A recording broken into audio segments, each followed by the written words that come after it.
Pues muchas gracias, Bárbara. Thank you very much. Pasaremos al final y en este momento pues me toca hablar a mí en el tema de la Asociación Española de Hemocromatosis, una asociación de pacientes acorde con los tiempos. Bueno, mi intención es explicar un poquito por qué digo todo esto de acorde con los tiempos, pero a partir de una perspectiva muy personal. Y esta perspectiva tan personal empieza cuando me decidí a estudiar medicina, en el año 83, o sea que ya ha llovido. Entonces, en primer lugar decir que los estudiantes de medicina a veces escogen cierto libro para llevar sus estudios, ¿no? Y los más frecuentes son el Harrison, también otro que es el Farreras, que es un libro de aquí en español. Y después hay muy poca gente que estudia con un libro que se llama, o al menos entonces estudiaba, con un libro que se llamaba Cecil. Y yo fui de los raritos que estudié con el Cecil. ¿Y por qué estudié con el Cecil?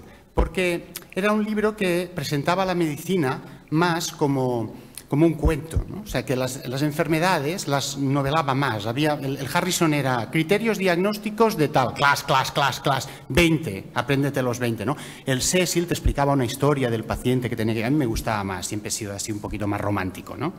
Bien, el Cecil explicaba al principio, incluso yo me leía el prólogo, o sea que esto ya es de rarito total, y en el prólogo había una historia en el Cecil que explicaba a uno de los autores que era un médico muy prestigioso, norteamericano, que ya en aquel momento pues tendría ya, no sé, 70 o 75 años, era un señor mayor.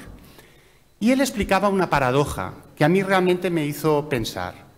La paradoja era que en 3 generaciones, pues esta familia habían sido médicos. O sea, el abuelo de este señor había sido médico, el padre había sido médico y él había sido médico. Y él decía, en tiempos de mi abuelo, el tratamiento que él ofrecía a los pacientes no solo no los curaba ni los mejoraba, sino que probablemente los empeoraba. O sea, eran tratamientos basados en ninguna evidencia y tal. Sin embargo, los pacientes de su abuelo adoraban a su abuelo y no dudaban para nada de lo que su abuelo dijera. En el caso del padre, que ya empezó a utilizar sulfamidas y algunos fármacos ya un poco más eficaces, pues él constataba que allí ya los pacientes de su padre ya no se fiaban tanto de su padre. Y en el caso de él, pues que realmente ya empezó a utilizar antibióticos modernos, terapias modernas que verdaderamente curan a la gente y mejoran a los pacientes, pues aquí ya el grado, digamos, de suspicacia de los pacientes con el médico, pues se incrementaba, ¿no? Es decir, que a lo largo de estas generaciones, pues ha habido como una transición entre el médico, digamos, como mago, o la concepción mágica de la medicina, y la concepción científica. Y no hay duda que la concepción científica es más eficiente para curar a los pacientes, pero no aporta tanta seguridad a los pacientes, ¿no? Los pacientes ven que el médico puede fallar, más o menos. Y yo empecé a estudiar medicina en esta situación, en la que la profesión médica ya asumía esto, ya asumía que la tecnificación de la medicina, el que fuera más científica, pues realmente le apartaba un poquito del paciente, aunque parezca mentira, ¿no? O sea, yo este cambio de la medicina ya existía cuando empecé a estudiar. La relación con los pacientes. Os voy a contar una anécdota de cuando yo estudiaba tercer curso de medicina en un hospital importante de Barcelona, y esto es una cosa que yo vi con un médico que en principio pues era un buen médico. Esta persona pues se dedicaba al control de los lípidos, del colesterol y tal, y vino una señora a la visita y entonces esta señora pues miró los análisis y vio que el colesterol lo tenía mal. Entonces, era una señora mayor y era una señora bastante obesa. Y entonces este médico le dijo, oiga, ¿usted ha seguido la dieta que yo le di? Y la señora dijo, bueno, sí, bueno, más o menos, ¿no? Dice, bueno, más o menos. Dice, ¿usted ha tomado leche? Hombre, sí, es que a veces me gusta el desayuno, pues sí, a veces me tomo leche. Y entonces este médico le dijo, señora, no sé cómo decírselo. La leche es un alimento para los niños, no para las ancianas gordas como usted. Me dijo esto. Yo me quedé patidifuso porque, aunque yo era un estudiante, me pareció que no era forma de referirse al paciente. Lo más impresionante es que la señora no contestó ni dijo, ¿pero usted de qué va? No, no. La señora, sí, es verdad, no, es verdad, tiene usted razón y tal. O sea, no hace tanto, esto fue el año 83, es decir, que ya veis que la relación con los pacientes y tal ha cambiado mucho. Después fui residente. Entré en un hospital importante de Barcelona, hacíamos trasplante hemopoyético, etcétera, tratamientos de mucha intensidad que ponían muy en riesgo a los pacientes. Y realmente yo vi que en algunas ocasiones, por ejemplo, tenías pacientes jóvenes que habían recaído después de enfermedades graves y que solo se les podía ofrecer un tratamiento muy intensivo con muy poquísimas posibilidades de curación, por no decir ninguna, y con toxicidades importantes y que hacían que el paciente tuviera que continuar ingresado hasta probablemente su muerte. Y en aquella época había pacientes en los que a veces no se explicaba claramente a ese paciente cuál era realmente su futuro, ¿no? Sí, porque al final todo el mundo aceptaba mejor el hacer un tratamiento que parecía salvador, que parecía heroico, aunque realmente todo el mundo sabía que ese paciente pues lo tenía, digamos, muy crudo, ¿no? En lugar a lo mejor de decirle al paciente lo que realmente sucedía por si quería quizá pasar sus últimos días en su casa. Bien, también veías por el otro lado, por las familias veías lo mismo. Familias que por no querer dañar al paciente, mientras tú le estabas informando y habiéndote dicho el paciente que quería tener toda la información sobre su enfermedad, se te ponían detrás del paciente y te van diciendo, no le digas esto y tal, por protegerle, ¿no? Porque no fueras demasiado duro con él explicándole la verdad, ¿no? Esto también se veía. A partir de ese momento empezó un movimiento, digamos, ético, que, bueno, yo creo que es un movimiento que salió más de la sociedad, pero que incidió en los médicos. Y a partir de ese momento los médicos empezamos, parece mentira, pero empezamos a aprender algo de ética médica. O sea, cuando yo me formé, nadie me enseñó ninguna asignatura que fuera ética médica. Yo no sabía lo que era ni el principio de autonomía, ni de beneficencia, ni de no maledicencia, etcétera. Y esto, pues, lo fuimos aprendiendo, ¿no? Aprendimos que los pacientes son autónomos, es decir, que si tienen información, pues pueden llegar a tomar sus propias decisiones, que nosotros los podemos ayudar a tomar esas decisiones, pero que verdaderamente el objetivo es que sea el propio paciente el que guíe, digamos, la terapia, etcétera, ¿no? Y entramos en una nueva época a la que los médicos nos hemos tenido que adaptar, que es la medicina teniendo en cuenta al paciente en cuanto a sus opiniones, en cuanto al... Porque antes pues no era así, ¿no? El paciente tenía una enfermedad, mire, usted lo que tiene que hacer es esto. Y ni el paciente tampoco preguntaba más, es decir, le toca esto y ya está.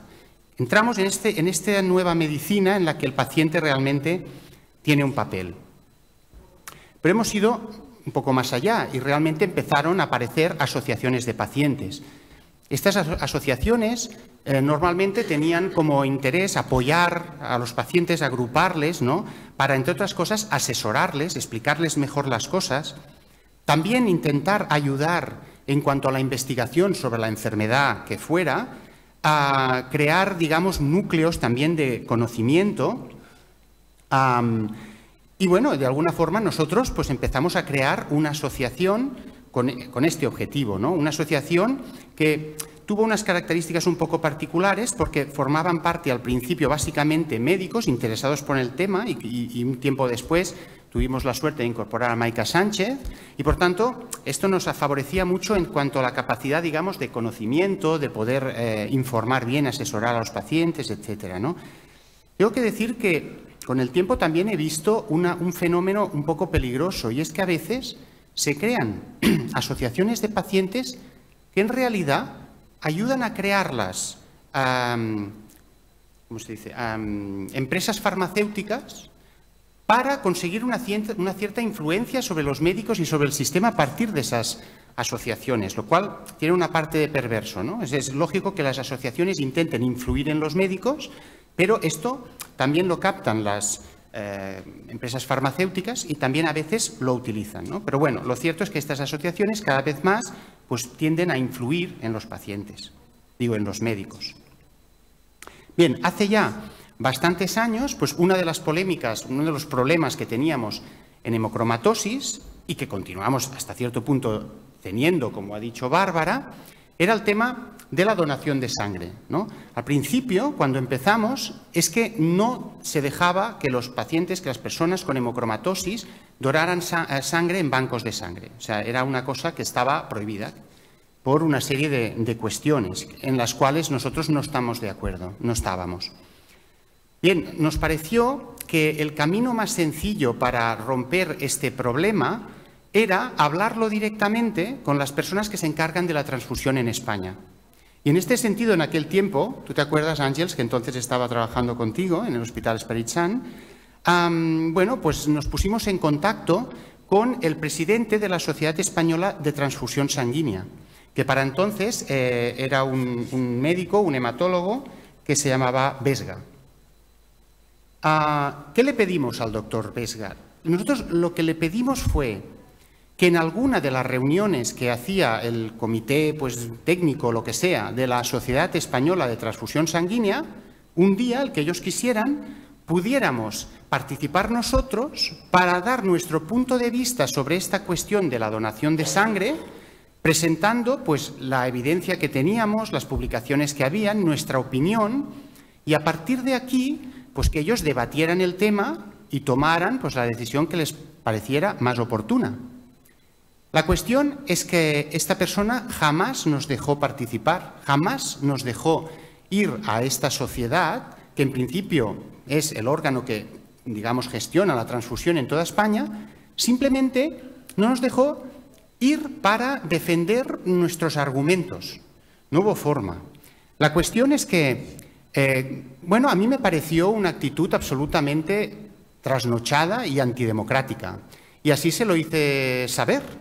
Se lo envié en un correo y este señor se puso enfadadísimo porque les decía que no eran una sociedad abierta y democrática, que no lo eran, porque es evidente que no lo eran. Bien, cosas que pasan. Poco tiempo después cambió el presidente de la asociación de esta Sociedad Española de Transfusión Sanguínea, pasó a serlo otro presidente que se llamaba Isidro Prat.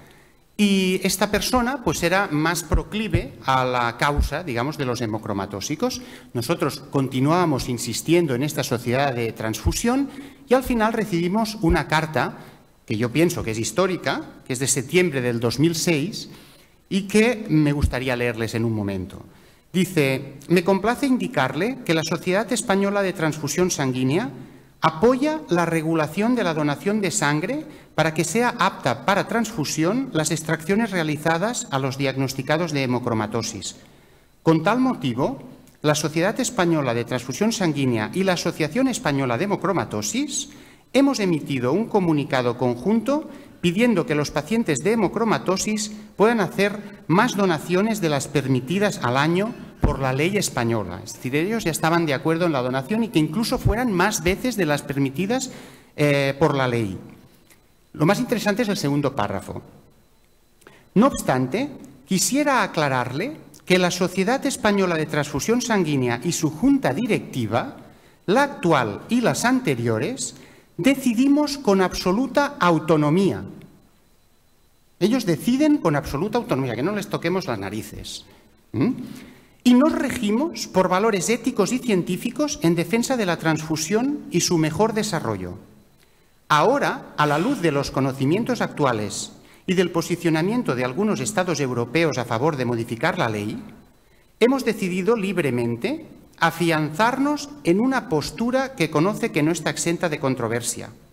Por tanto, sobran expresiones de mal gusto y sarcasmos referentes a nuestra sociedad o a nuestros dirigentes, porque actúan y siempre han actuado con absoluta honradez y libertad. Como ha podido comprobar, además escuchamos a todos. Hay que saber mantener las formas y todos nos entenderemos mejor. Bueno, aquí paz y después gloria, pero las cosas claras para todos. Hombre, es una actitud mejor que la de aquel médico que le decía anciana y gorda a la paciente, pero tampoco está tan alejada, porque él al final lo que te está diciendo es que esa Sociedad Española de Transfusión Sanguínea puede y debe hacer lo que le parezca en libertad, pero autónomamente y sin interferencia de nadie. Y eso, yo pienso, esto es el año 2006, pero yo pienso que ya empezaba a no ser correcto. Como mínimo, yo creo que las sociedades científicas, tal, muy bien, evidentemente allí están las personas más cualificadas, que más saben, etcétera, pero deben entender que deben escuchar a las asociaciones de pacientes, deben escuchar su punto de vista, lo que piensan. A lo mejor están equivocadas, bueno, pues escúchalas y explícales por qué están equivocadas, pero déjales ir, déjales participar, déjales explicar cuál es el problema y después, pues bueno, tomas las decisiones que sean, ¿no? Ya veis que, de todas formas, a pesar de que la Sociedad Española de Transfusión Sanguínea nos decía que estaba de acuerdo en todo, pero esto es del año 2006 y aquí no se ha modificado nada. Ya llevamos 9 años, es decir que, bueno, está de acuerdo en todo, pero la ley continúa igual. Nosotros, claro, somos una asociación de pacientes.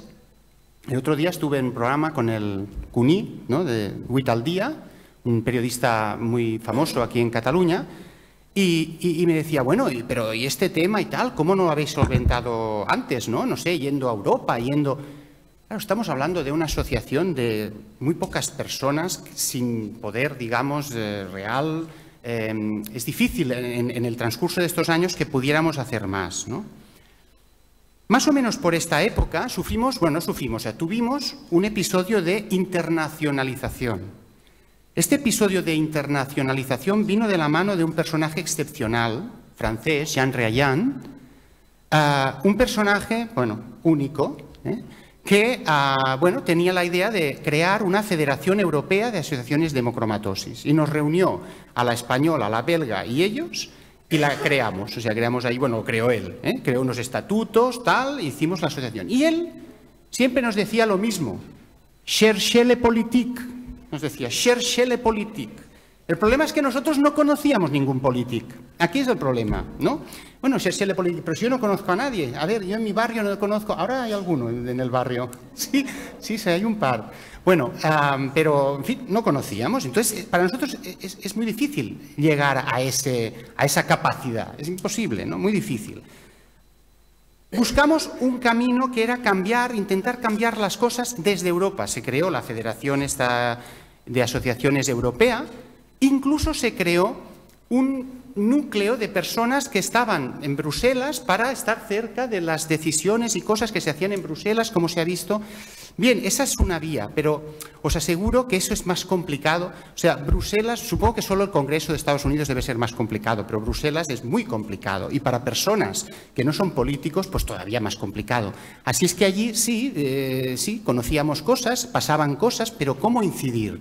Muy difícil. La situación pues, no ha cambiado en este tiempo y digamos que no nos han llegado muchas soluciones por esa vía europea. Pero sí nos llegó una propuesta de la Federación Europea, que es el Día Europeo de la hemocromatosis. Un día para hacer cosas, para decirle a la gente que existe esta enfermedad, que, bueno, pues toda esta problemática que tenemos pues, en la hemocromatosis. Y yo os tengo que ser sinceros, yo que vengo del ámbito científico, médico y tal, yo pensaba, esto del Día Europeo, ¿para qué esto del Día Europeo? ¿Qué vamos a hacer ahora? ¿Vamos a salir a la calle allí, a decirle a la gente, a hacer...? Yo veía una pérdida de tiempo, pero aún así, pues bueno, decidimos crear pues esto, un Día Europeo y intentar hacer cosas que pudiéramos hacer en el ámbito científico, en el ámbito social, respecto a este Día Europeo. Y mira por dónde, que a partir de una preparación de uno de estos días europeos, pues nos vino un camino, pues que yo pienso que ahora sí que es un camino prometedor. Conocimos, por un lado, a Roser Vallès, a la cual pues ya habéis visto ahora cuando os ha estado hablando y tal, y conocimos pues la existencia de esto que ya os he explicado, el Consell Consultiu de Pacients de Catalunya. ¿Qué nos permitía esto? El nexo político. Cherchez le politique. Por fin lo encontramos, la encontramos. Claro, vimos interés en esa cuestión. Y gracias a esto, claro, para cada cual, claro, yo supongo que para un profano, pues pensar en un trasplante de médula ósea, claro, es una cosa muy compleja, un trasplante hepático, un no sé qué, muy complejo. Pues para mí es muy complejo llegar a un Parlamento y que se haga una propuesta de resolución y que esto se envíe a otro Parlamento. Bueno, para mí esto es algo como del otro mundo, ¿no? Y esto es lo que nos permitió este nexo político. Nos permitió conocer a una diputada de Convergència i Unió que se llama Gloria Renom, que yo la he visto antes por aquí, la Gloria Renom. Un aplauso para Gloria Renom porque nos ha ayudado mucho. Bien. Fuimos allí, no fuimos solos, no fuimos solos y en este sentido pienso que hicimos muy bien porque fuimos de la mano del Banc de Sang i Teixits de Cataluña, que es lo normal. Es lo normal porque es la institución aquí en Cataluña que rige pues, todas las cuestiones relativas a la donación de sangre, a la transfusión, etc. Y de hecho, este organismo pues, también estaba de acuerdo en lo básico con nosotros. Así es que fuimos juntos, el Banc de Sang de Teixits de Cataluña, y nosotros a ver a Gloria Renom. Fue realmente muy interesante, porque además tuvo la deferencia de enseñarnos el Parlamento de Cataluña. Vi allí a los parlamentarios que solo veo por la tele y parece que estás como en otro mundo, ¿no? Fue muy interesante, nos hicimos fotos, el doctor Contreras y yo que fuimos allí a verla, y realmente ya tenía preparada una propuesta de resolución. Tengo que decir, muy bien hecha, muy bien estructurada. La verdad es que también tomó algunos apuntes del libro que hicimos de hemocromatosis hace años, pero estaba todo muy bien estructurado y precisamente pedía esto. ¿Qué pedía? Pedía al Parlamento de Cataluña que votaran una propuesta de resolución de tal manera que el Parlamento pidiera al Gobierno de Cataluña que a su vez este Gobierno pidiera al Gobierno de España que se modifique la ley de transfusión española. ¿Para qué? Para que las personas con hemocromatosis que sean correctos como donantes, pues puedan dar sangre para otras personas tantas veces como sea necesario. Bien, pues esto realmente se tramitó. En una cierta fecha pues ya me informaron que en el Parlamento se presentaba esto, desgraciadamente sobre todo por el motivo que se tuvo que diferir, que fue el accidente del avión que cayó desgraciadamente en los Alpes, en Francia. Pues bueno, se tuvo que diferir, pero un tiempo más tarde pues ya se aprobó por unanimidad. Yo creo que debe ser de las pocas cosas que se aprueban por unanimidad en el Parlamento, en cualquier Parlamento quizá. Y por tanto esto, según me dice la diputada Renom, que ayer mismo pues, me explicaba que esto sigue su trámite, el proceso que sea, y por tanto esto ya está vivo y en marcha, ¿no? A partir de este momento, bueno, yo pienso que hay expectativas de que se pueda cambiar la ley española, porque al fin y al cabo esta propuesta no hace daño a nadie, va a favor de todos. No veo por qué no tendría que aprobarse, ¿no? Si llega donde tiene que llegar. Y yo pues voy un poquito más allá. Si conseguimos hacer este paso aquí, ¿por qué no lo hemos de hacer en el resto? Es decir, si en España conseguimos esto, pues hemos de ir a convencer al resto de personas en Europa, al resto de parlamentarios, bueno, de que en sus países debería armonizarse un poco esta cuestión y que se haga en todas partes igual, ¿no? Por otra parte, ¿qué hemos hecho también en la Asociación de Hemocromatosis? Hemos intentado reunir expertos en estos temas para crear guías de diagnóstico de la hemocromatosis. Ya existía alguna guía de diagnóstico de hemocromatosis y tal, a nivel europeo, americano, pero digamos útil en castellano, dirigida a los médicos pues de aquí, pues no. Entonces, pues con aparte pues hicimos también una guía de qué hacer con los pacientes que tienen ferritina elevada. Entonces, bueno, estos se han publicado en revistas de factor de impacto y se están presentando pues a las asociaciones de médicos de familia, que pensamos que son los que tienen que conocer bien esto, ¿no? Porque uno de los problemas que nos estamos encontrando ahora es, ahora se diagnostica mucho más personas con hemocromatosis, pero también se diagnostican de hemocromatosis muchas personas que no tienen hemocromatosis, precisamente por el tema ese de las mutaciones H63D que ha explicado el doctor Brissot, que eso crea un cierto lío, ¿no? Entonces nosotros pues hemos intentado influir, pero creando guías que sirvan para los médicos. También pensamos que si por fin se puede modificar esta ley y queda claro que las personas con hemocromatosis pueden donar, de hecho es bueno que no esperen a si realmente van a tener una hemocromatosis o no, sino que se hagan donantes cuanto antes como una práctica de salud, quizás será más fácil tener de nuestro lado a los bancos de sangre para intentar identificar a estas personas, diagnosticarlas precozmente y que se conviertan en donantes toda su vida. Y de esta forma pues nos ayudamos todos, ¿no?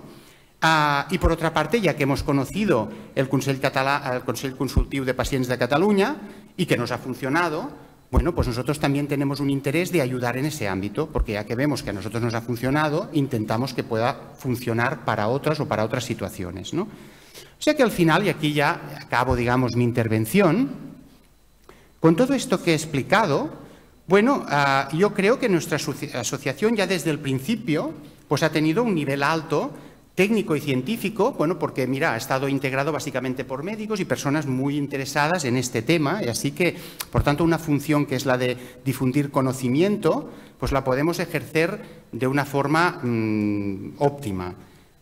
Pero lo que tocaría, digamos, a una asociación que es, por ejemplo, internacionalizarse, pues también hemos hecho este trabajo, nos hemos internacionalizado y ahora, pues ya lo veis, estamos en una situación internacional. Otra cosa que deberían hacer las asociaciones hoy en día, intentar ayudar a generar conocimiento. Pues también lo hacemos, ni más ni menos Maica Sánchez, que es una investigadora a nivel europeo en el tema molecular y tal, de todos los trastornos del hierro. Hombre, la tenemos en la junta directiva y en lo que podemos, pues también nosotros la ayudamos en lo que podemos. A veces, pues, ha de ir a un congreso y no tiene financiación porque la cosa está muy mal para los investigadores, ¿sí o no, Maica? Está horrorosa. Bueno, pues a veces hasta pagarle un vuelo para ir a un sitio o lo que nosotros buenamente podemos con lo que tenemos, que es poco, ¿no? Las asociaciones de pacientes deben influir sobre las sociedades científicas, claro que sí, pues para mejorar el conocimiento, dar la posición que tienen los pacientes, etcétera, pues ya veis que lo estamos haciendo. La influencia política, que no hay nada malo en intentar... O sea, en intentar aproximarse a los políticos. Los políticos hoy en día, pues por toda la situación que se ha creado y tal, pues tienen, bueno, tenéis mala prensa, es verdad, o sea, globalmente es cierto, tenéis mala prensa, pero el político pues tiene un trabajo que hacer que es muy importante y lo más importante de todo es que solo lo pueden hacer ellos. O sea, nadie más puede cambiar leyes ni crear entidades a nivel pues nacional, y estas cosas solo lo pueden hacer ellos y por tanto es lógico que los ciudadanos agrupados en asociaciones pues intentemos buscar ese apoyo en los políticos, ¿no? Y en este sentido, Jean Ryan tenía toda la razón y estoy muy contento que parece que hemos encontrado pues, una vía pues, que nos ayuda, ¿no? ¿Y todo esto para qué? Pues todo esto para el beneficio de nuestros pacientes, evidentemente de los pacientes en este caso con hemocromatosis, pero yo creo que hemos de tener clarísimo las asociaciones de pacientes que a quien hemos de beneficiar, no solo a nuestros pacientes, hemos de beneficiar a todo el mundo. Hemos de beneficiar a la sociedad. Nosotros, además, lo tenemos fácil porque somos una fuente donadora de sangre, con lo cual ya beneficiamos a la sociedad, pero beneficiarla en general. Es decir, cuando pensamos en nuestra enfermedad, y esto lo ha dicho antes Roser, no podemos pensar solo en nuestra enfermedad. O sea, este mecanismo de la asociación clásica de decir, bueno, ¿y de lo mío qué? ¿Cómo está el asunto de que yo he pedido esto y tal? Esto no puede ser así. Yo pienso realmente, como ha dicho antes Dolors Navarro, que los pacientes deben formarse en su enfermedad y en el entorno sanitario y saber lo que piden y qué quiere decir lo que piden. Porque, claro, prioridades hay muchas y, evidentemente, se tiene que llegar a todas. Entonces, uno tiene que ser consciente de lo que se puede hacer, de lo que no. Y al mismo tiempo, pero a veces hay cosas que no cuestan dinero y simplemente, pues a lo mejor es una mejor información, una decisión política, lo que sea, que puede mejorar la situación. Esto, bueno, es lo que os quería explicar, que no sé, bueno, yo creo que realmente demuestra que somos una pequeña asociación, pero bastante acorde con los tiempos y pensamos, pues, ir evolucionando como ha sido hasta ahora, ¿no? Bueno, yo he terminado mi charla. Si queréis preguntar o a Bárbara o a mí cualquier cuestión, pues ya sabéis. El micrófono lo he dejado allí.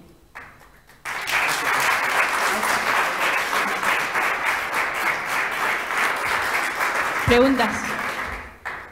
Allá, pasar el Hola, Albert. Quizá me haya expresado porque siempre te pregunto lo mismo, pero es que hay una asociación o hay una federación de asociaciones mucho más numerosa que la nuestra, que es la Federación Española de Donantes de Sangre, que prácticamente debería tener, o de hecho tiene, intereses muy coincidentes con la nuestra. Uno de ellos es promocionar la donación sanguínea, y otro de ellos, importantísimo, es fidelizar al donante. Nosotros damos el perfil perfecto, ¿vale? Yo, bueno, sabes que tengo relación de vez en cuando con el presidente de esta federación y siempre le hablo del mismo tema, ¿no? Y, bueno, no me dice, noto cierta reticencia, ¿no?, en el tema de esto, ¿no? Porque simplemente siempre te sacan el problema ético, ¿no? De que la donación es algo altruista y como a ti te la hacen desde el punto de vista terapéutico, pues bueno, la pregunta es, o la respuesta es, oiga, deme un papel en el que yo pueda decidir si dono mi sangre o si la tiran, que es lo que hacen a veces, ¿no? Yo quisiera saber, desde el punto de vista del presidente de la Federación Española, de la Asociación Española de Hemocromatosis, cómo van las relaciones y si hemos encontrado puntos coincidentes en este sentido. Bueno, yo primero quiero decir una cuestión que es anecdótica. No está hoy aquí, pero tenemos un asociado que es de Alicante y que esta persona el año pasado le dieron el premio al mejor donante de toda la Comunidad Valenciana porque había dado, claro, una barbaridad de veces, ¿no? ¿Por qué? Perdona que te corte, Albert, pero el delegado de la Hermandad de Sangre, de Donantes de Sangre de Alicante, le puse ese tema y no tenía conocimiento de este señor. O sea, para que veas un poco la... Pues salió hasta en los periódicos, a mí me envió pues las fotos de los periódicos con el conseller de Sanidad de Valencia, pues dándole el premio y tal, ¿no? Pero ¿por qué este señor dio tantas veces? Porque la persona que estaba al mando del banco de sangre concreto que daba a estas personas... Pues, bueno, él se tomó un poco la ley como él la veía, ¿no? De hecho, él me envió información y tal sobre este tema. Porque la ley, de hecho, dice que los hombres pueden dar 4 veces al año y las mujeres 3, salvo situación excepcional. Bueno, que una persona tenga una hemocromatosis no es una situación excepcional. Claro, esta cuestión de la situación excepcional... claro, se entiende sobre todo que es para situación de guerra o algo así, ¿sabes? Que hay un accidente bestial, algo, pues bueno, hace falta que la gente dé mucha sangre, pues bueno, es una situación excepcional. Pero también se podría tomar desde la otra parte. También es verdad que si luego imaginamos que hubiera cualquier problema y tal, ya aquí depende del juez el que decida de si eso de situación excepcional se adecuaba a eso y tal. Por tanto, también hay que entender que los responsables de bancos, pues bueno, no es clara la ley en ese sentido, ¿no? Y entonces sucede lo que sucede, que en un sitio como Alicante, pues a esta persona en concreto, pues venga, le dejaran barra libre de dar una y otra vez y lo hagan el donante número 1 y que salga en el periódico, y como situaciones que yo he vivido dentro de la asociación, por ejemplo, una situación de una persona, esta la he vivido más de una vez, persona donante habitual, que a un hermano le diagnostican hemocromatosis, se hace el test genético, él tiene la genética de hemocromatosis, pero no la enfermedad, la genética, y a partir de ese momento le dicen que tiene que hacer flebotomías, pero tirando la sangre, porque, claro, como tiene hemocromatosis, ya no la puede dar, ¿no? Cuando la ha estado dando hasta ese mismo momento, ¿no? O sea que aquí nosotros hemos visto todo tipo de situaciones.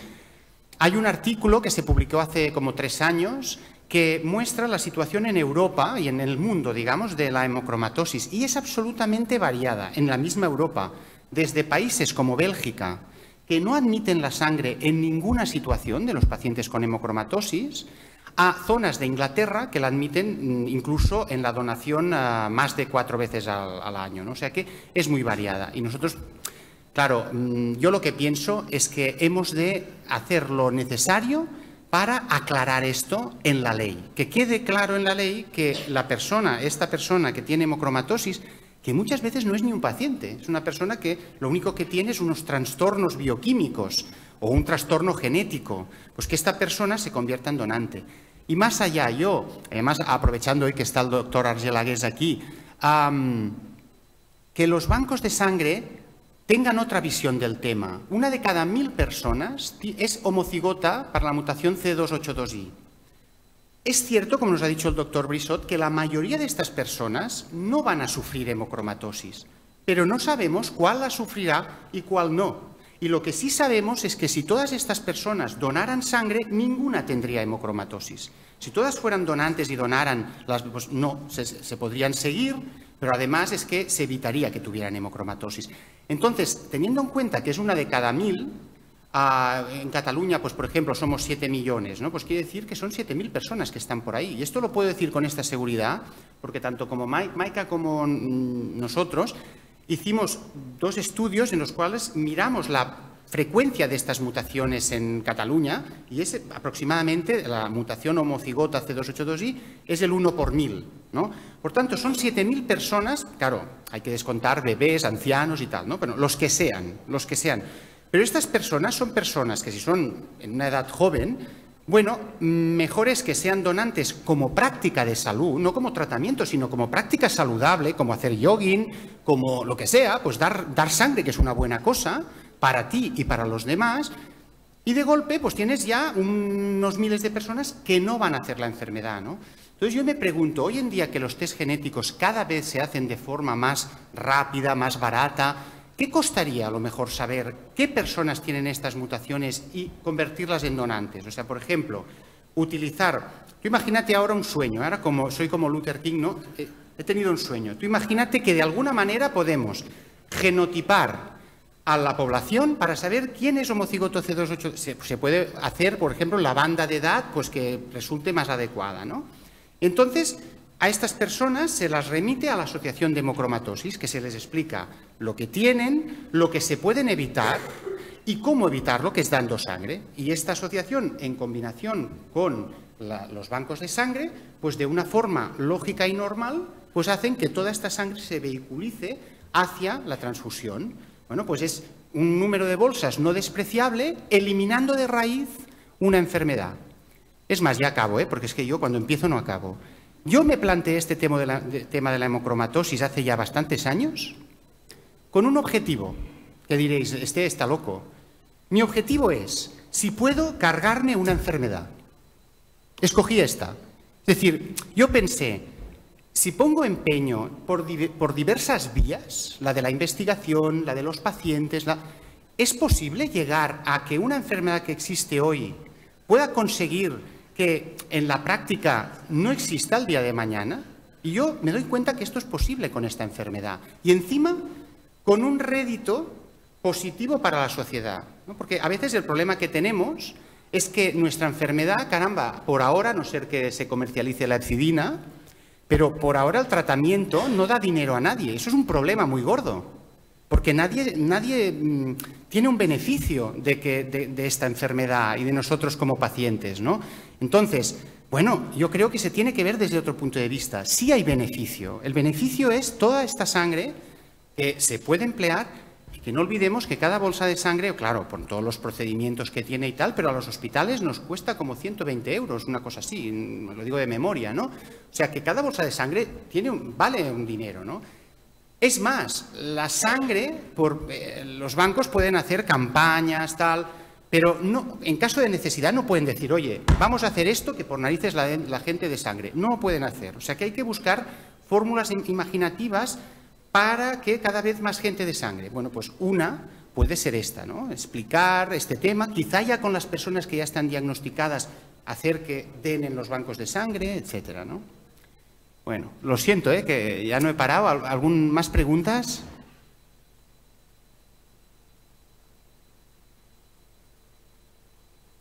¿Más preguntas? Albert, a lo mejor habría que hacer algo más, porque el problema muchas veces de los individuos con hemocromatosis que están en fase de mantenimiento y que ya no requieren venir tantas veces, es que van al banco de sangre y en el banco de sangre dicen, no, mire, usted se ha quitado una muela y tiene que volver de aquí 15 días. Esto se podría obviar de una manera muy fácil, que es que cuando viniera la persona con hemocromatosis tuviera en su carnet que es hemocromatósico y que entonces si no puede dar, esa bolsa se tirara, pero se quitara igual. Pero claro, si no, el individuo se desincentiva y deja de ir al banco de sangre y viene al hospital a hacer flebotomías. Claro. Además, esto va a favor de lo que ya dijo, es curioso, El único artículo que yo he leído de un experto en bioética sobre el tema de la donación de sangre de las personas con hemocromatosis está hecho por un asesor de los bancos de sangre belgas que es precisamente Bélgica, yo creo que quizá el único país de Europa que no deja donar a ningún hemocromatóxico. Y este señor, este experto en bioética, ¿qué dijo? Ese señor dijo, cuando una persona da sangre en un banco de sangre, no tiene no tiene una acción altruista, no hace una acción altruista, hace dos acciones altruistas. La primera, cuando una persona normal da sangre en un banco de sangre, la primera es dejarse pinchar, se deja pinchar, ¿no? Y por tanto sacar la sangre. Y una vez la sangre está en la bolsa, la segunda acción es dar la bolsa, porque esta persona en cualquier momento podría decir, ah, muy bien, pues ahora esta bolsa no la doy porque es mía. Hay dos acciones. Entonces, en la persona con hemocromatosis, es verdad que la primera acción, pinchar y drenar hasta la bolsa, hombre, esta no es del todo altruista porque tiene un beneficio en su salud. Pero la decisión de después dar la bolsa o no darla, esta continúa siendo altruista. Y yo pienso que se tendría que crear pues, un mecanismo en los bancos de sangre para que estas personas den de forma regular, tengan en cuenta situaciones como esta y en cualquier momento, desde luego el paciente cuando va se le saca la sangre y se decide si esta sangre realmente entra en el circuito de transfusión o es una sangre pues, que por el motivo que sea pues, se tiene que eliminar, ¿no? Esto también daría seguridad, yo pienso, a los profesionales de los bancos de sangre, porque a veces nos cuesta entender por qué este tema del altruismo es tan importante para ellos y tal. Hombre, es muy importante porque imaginaos que una persona, hay países, como ha dicho Bárbara, que les hacen pagar por hacer flebotomías. Pues una persona que a lo mejor tiene una conducta de riesgo para adquirir, por ejemplo, el SIDA, por ahorrarse el dinero que le cuesta esa flebotomía, podría, en fin, decir una mentira, ¿no? en el banco de sangre, decir que no tiene esa conducta de riesgo y eso pone en peligro a otras personas porque puede transmitir un virus o lo que sea, ¿no? Bien, pues la forma de atacar esto es que cada cual pueda expresarse con total normalidad y que esa bolsa simplemente al final se decida si se utiliza o no se utiliza dependiendo de lo que esa persona ha expresado, pero que en cualquier caso la flebotomía pues se realice. Bueno, están... Me has liado. Pero que estaba pensando en lo que has dicho ahora, que realmente si la donación tiene que ser solo un acto altruista, tú estás siendo terapéutico en todos los que no están diagnosticados todavía y ya tienen una hemocromatosis. Bueno, y además es que esto del altruismo, incluso, yo pienso que se debería referir a altruismo, digamos, económico. Es decir, que una persona no tenga un beneficio económico por donar. Eso sería la cuestión. Porque, a ver, los bancos de sangre a veces organizan, o sea, te dan una entrada, pues, no sé, para ir a Por Aventura al donar. Esto ha sucedido. O para el circuito de Cataluña. Esto ha pasado. Es decir, que a veces, bueno, claro, la donación también de alguna manera se tiene que incentivar. Y yo no veo ningún problema en eso. Donde veo el problema es en el dinero, ¿no? Los de la SED, es el argumento que no sea un acto altruista, sino que además sea terapéutico. Sí, a ver, sí en el sentido de que una persona, es que es difícil de entender, pero que en el sentido de que una persona puede engañar en el momento de donar, ¿vale? Imagínate que, no hablemos de dinero, imagínate que una persona da en un banco de sangre simplemente porque puede ir a cualquier hora o en un festivo, en lugar de perder una hora de trabajo que va al hospital. Y que esa persona tiene una conducta de riesgo que puede ponerle en riesgo de tener, por ejemplo, no sé, hepatitis o SIDA o lo que sea, ¿vale? Es posible que esta persona, cuando vaya a donar, pues evite esa pregunta, pues no ponga la verdad para poder donar en ese día festivo, por ejemplo. Entonces, ese es el miedo que tienen ellos, ¿me entiendes? Este es el miedo. Claro, ¿cómo se rompe esto? Pues esto se rompe en que esta persona pueda decir la verdad, pero que igualmente tú le asegures antes que la sangre se la vas a sacar y que solo dependiendo de lo que diga la conservarás o la tirarás. Yo creo que esto se tendría que regular de esta manera. Yo tenía una pregunta para la doctora Butzek, aprovechando que la tenemos aquí y aprovechando que ella nos representa en Europa y preside la Federación de Asociaciones Europeas, es cómo vería ella la implantación de la donación de sangre en pacientes con hemocromatosis a nivel generalizado en Europa.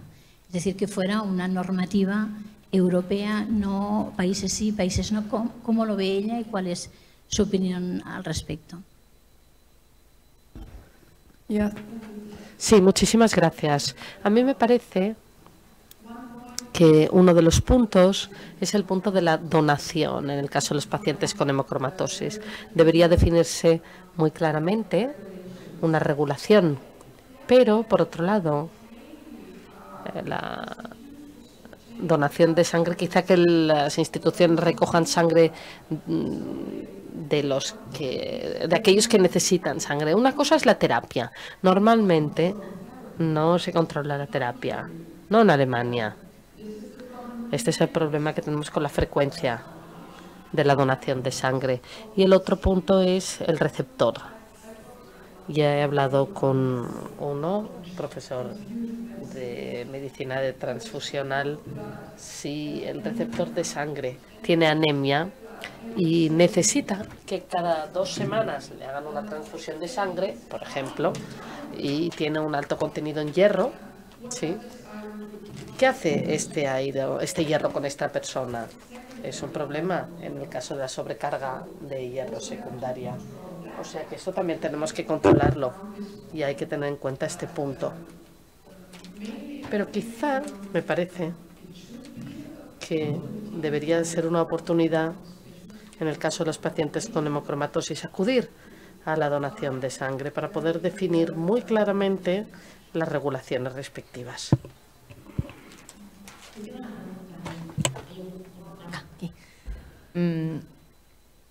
Quiero que expliques, porque no lo sé y me hace curiosidad, ¿cómo es que te decidiste un día hacer la asociación de hemocromatosis? Yo estaba haciendo la tesis, como tú bien sabes, en el hospital clínico con el doctor Oliva y un día me dijo, anda, pues mira, hay un médico, no te conocía en aquel entonces, hace mucho tiempo, no sé cuándo fue, pues que ha hecho una asociación de pacientes de hemocromatosis. Entonces ya fue cuando, no sé, no me acuerdo ni cómo nos conocimos ni nada de eso, ya ni yo, hacía mucho tiempo. Pero ¿cómo fue que tú te decidiste como médico, ¿no?, a hacer una asociación de pacientes? No sé, has dicho que quieres erradicarla, pero... Bueno, fue una cosa multifactorial. Por un lado, había un profesor, un compañero, un doctor en Sant Pau, cuando yo era residente, pues que tenía mucho interés en el tema del hierro y que encima se llamaba Enric Gimferrer. O sea que la cosa ya iba de hierro, ¿no? Y esta persona tenía mucho interés y entonces pues despertó mi interés por esta enfermedad, que en aquel momento era una enfermedad muy desconocida. Es decir, incluso dentro del ámbito de los hematólogos se conocía poco, ¿eh? Incluso yo recuerdo que una vez me enviaron a un paciente para visitar y el motivo es que tenía la saturación de transferrina muy elevada y yo pensé, ¿y para qué me envían esto? Una saturación, ¿y por qué importancia tendrá? Entonces esta persona pues ya me interesó por el tema. Yo fui al Hospital Esperit Sant, un hospital pequeño cerca de Barcelona, y entonces en este hospital yo tenía interés en hacer investigación en algún tema, pero era difícil hacer investigación en un hospital de estas características. En ese momento aparecieron las mutaciones relacionadas con la hemocromatosis. Y yo pues tenía amistad con una doctora de Sant Pau, que ahora antes ha venido, pero creo que ya se ha ido, que es Montserrat Baget, que es genetista, y que ella fue la primera que puso en España, pues hizo por primera vez estas mutaciones. Entonces yo hablé con ella y pensé, mira, este tema puede ser un tema interesante de investigación. Es un tema nuevo, el de las mutaciones. Bueno, podemos intentar encontrar pacientes que tienen esta enfermedad a partir pues, de las mutaciones, de lo que me explicó el Gimferrer, etcétera. Bien, entonces, pensé también que generar una asociación de pacientes, dado que era una enfermedad tan poco conocida y que si había algún paciente estaría muy disperso, pensé que sería una buena cosa intentar hacer una asociación de pacientes un poco para agruparlos. Entonces empezaba Internet, o sea, Internet estaba empezando en aquel momento. Y por Internet vi que habían asociaciones de pacientes en otros lugares. Y entonces entré en contacto con estas asociaciones que me recomendaron hacer la asociación, tal. Entonces, bueno, hicimos una página web, allí un día, pum, hicimos una página web y nos inventamos que teníamos la asociación de pacientes con hemocromatosis. Y ahí empezó, pues a un paciente por aquí, otro por allá, ¿no? Ya te digo, el interés inicial era la investigación, pero a partir de esto yo fui viendo la problemática que había en otros países y la problemática era que los pacientes tardaban muchísimo en diagnosticarlos, el tema de la donación de sangre, que no admitían la donación, o sea, una serie de otras cuestiones. Y entonces yo pensé que esto tenía una dimensión social y que también sería bueno, como médico, entrar en esa dimensión social, ¿no? Y ahí es donde empezó a germinar la idea de atacar una enfermedad por todos los flancos, ¿no? Y después aprendí una cosa, y es que cuando uno, por el motivo que sea, crea una asociación de pacientes, después esto es irreversible. Claro. Aunque en otro momento de tu vida a lo mejor digas, bueno, yo ahora quiero dedicarme a otra cosa y esto de la hemocromatosis ya no me interesa. Ya no puedes, porque claro, has creado una cosa que ya tiene vida propia y que te va hasta en algunos aspectos organizando la vida, ¿eh? O sea, y tú ya estás en ese carro y bueno, y entonces al final dices, bueno, aquí lo que hay que hacer es la mejor forma de intentar gestionarlo, ¿no? Para que todo el mundo, pues bueno, encuentre un poquito lo que busca, ¿no? Pero realmente, al principio que empiezas a hacer esto, yo creo que no sabes muy bien, ¿no? ¿Por qué lo haces? Y para mí tenía importancia, bueno, hay una historia en mi familia que es un poco así, pero mi abuela me explicó una vez que durante la guerra, pues en su barrio, en Poble Sec, pues había muchísimo tifus en el sentido de diarreas, no de tifus exantemático, sino diarreas, mucho tifus. ¿Cuál era el motivo? Pues que debido, supongo, a la guerra, a lo que sea, pues el sistema de alcantarillado pues no era correcto y se mezclaban las aguas fecales con el agua de beber. Y claro, la gente pues iba cogiendo infecciones continuamente. Y me explicó mi abuela que esa situación cambió gracias a un médico que se metió en este tema, o sea, fue a hablar con los que entonces, digamos, mandaban, que tal, y el hombre luchó con esto hasta que al final, pues realmente lo consiguió. Entonces, esta historia, pues, que me contaba mi abuela, me hizo ver que un médico tiene que ser mucho más que una persona que receta, que tal. Un médico tiene muchas dimensiones. Y lo bonito de la medicina es intentar abarcarlas todas las que sean posibles, ¿no? Y supongo que entre esto, lo otro, pues bueno, fue germinando esta cuestión de intentar abarcar lo posible, claro, en una patología, porque en más pues ya no puede ser, ¿no? ¿Más cuestiones? Maybe two short comments. Un par de comentarios solamente. Uno para Bárbara, cuando dices que quizá hay un riesgo de exceso de hierro si se hace una transfusión repetida de sangre de un paciente de hemocromatosis. Yo no creo que eso sea cierto, porque el contenido de hierro en la unidad de sangre que procede de un paciente de hemocromatosis es similar a una persona normal. La cantidad de hierro dentro de los hematíes no es distinto, y cuando hablamos de un aumento de hierro estamos hablando de una cantidad muy pequeña de hierro en el suero, pero no en la sangre. Por lo tanto, no creo que haya ningún riesgo de estos pacientes con alta carga férrica. La sangre en sí no está sobrecargada. Esto es importante. El siguiente comentario quizá coincide con lo que tú has dicho, Albert. A mí me parece que es muy importante como médicos coger esta dimensión de paciente y asociación de pacientes. Me doy cuenta que cuando hablamos con médicos jóvenes que quieren entrar en el mundo de la academia, el problema con el portador es evidentemente hacer una buena exploración clínica, pero también publicar, tener un PhD y una publicación científica, pero no podemos olvidar esta dimensión del paciente. Y como tú has dicho, encargarse de la enfermedad no consiste solamente en publicar y ser un buen clínico, sino también tener en cuenta esta dimensión de hablar, intercambiar información con el paciente y participar en esta acción. Pero no es tan obvio en el caso de estos pacientes más jóvenes o médicos jóvenes, y hay que persuadirles de que esa es la buena manera de hacer medicina y tener una visión global de la enfermedad y no solamente un deseo científico de publicar en el New England Journal of Medicine. Sí, pero en todo el mundo el currículum del médico básicamente se basa en las publicaciones, no en otros aspectos o en otras dimensiones. Y hay médicos buenísimos que no publican nada.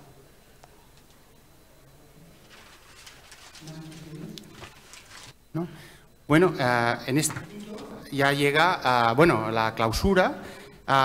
Tenemos dos personas que nos van a hacer la clausura, que es el doctor Enric Argelagués, que es el director gerente del Banc de Sang y Teixits, que yo pienso que, aparte de clausurar, quizá pues, pueda aportarnos alguna otra cuestión después de todo lo que hemos hablado, que evidentemente pues, será muy, muy interesante.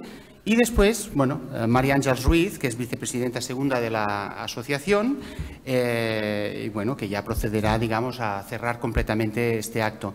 Antes de dejar la palabra, sí que querría agradecer profundamente, aparte de la asistencia de todo el mundo, de los ponentes, etcétera, que yo pienso que han estado magníficos, yo quiero agradecer primero al Departamento de Salud, pues que nos haya permitido estar aquí, porque para nosotros simbólicamente es muy importante, nos hace parecer un poco más importantes, la verdad, nos sentimos bien acogidos, y en este sentido, pues yo creo que hoy es un día histórico, y yo al menos lo siento así, y pienso que todos en la Junta lo sentimos así.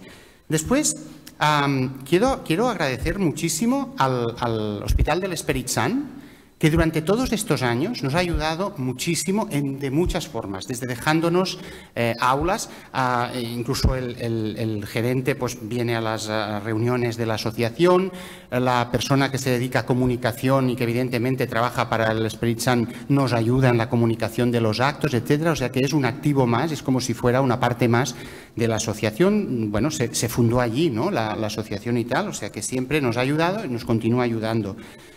Y quiero hoy agradecer muy especialmente al laboratorio Labco y también a Siemens, que nos han dado dinerito para poder hacer esto. Y lo agradezco sobre todo porque no nos lo ha dado nadie más. Bueno, la crisis es la crisis, de acuerdo, pero en fin, a nosotros realmente nos cuesta mucho porque todo lo hemos de sacar de los 50 euros de cuota anual que tienen los socios, y como tampoco somos tantos socios, pues cuesta el poder hacer cosas. Entonces, para mí resulta especialmente curioso que dos laboratorios, ¿no?, que se dedican al diagnóstico y que, si os digo la verdad, poco tienen que ver con la hemocromatosis, hay otros laboratorios farmacéuticos que tienen que ver bastante más, hayan sido los que al final, pues bueno, nos han ayudado a poder hacer este acto, que de alguna manera no nos arruinemos, porque además, claro, pensad una cosa, nosotros normalmente cuando hacemos reuniones científicas y tal no hay traducción simultánea, por ejemplo, pero nos ha parecido que hacer un acto invitando a los asociados y por tanto pacientes y personas pues de todo tipo a un acto que intervienen dos personas que van a hablar en inglés sin traducción simultánea, pues esto no puede ser. Entonces pues nos hemos tenido que gastar el dinero en esto.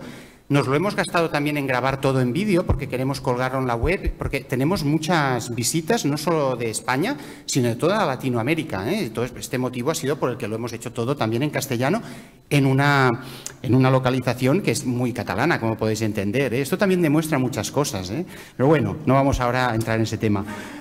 Pero sí que es verdad, pues que, claro, grabarlo en vídeo también nos ha costado pues un dinero, ¿no? Por tanto, yo agradezco mucho, mucho, mucho a estas dos entidades pues que se hayan prestado a ayudarnos en este sentido. Y ahora ya sí que, de verdad, que ya no digo nada más. Me despido de vosotros, y Enric Argelagués y Àngels Ruiz.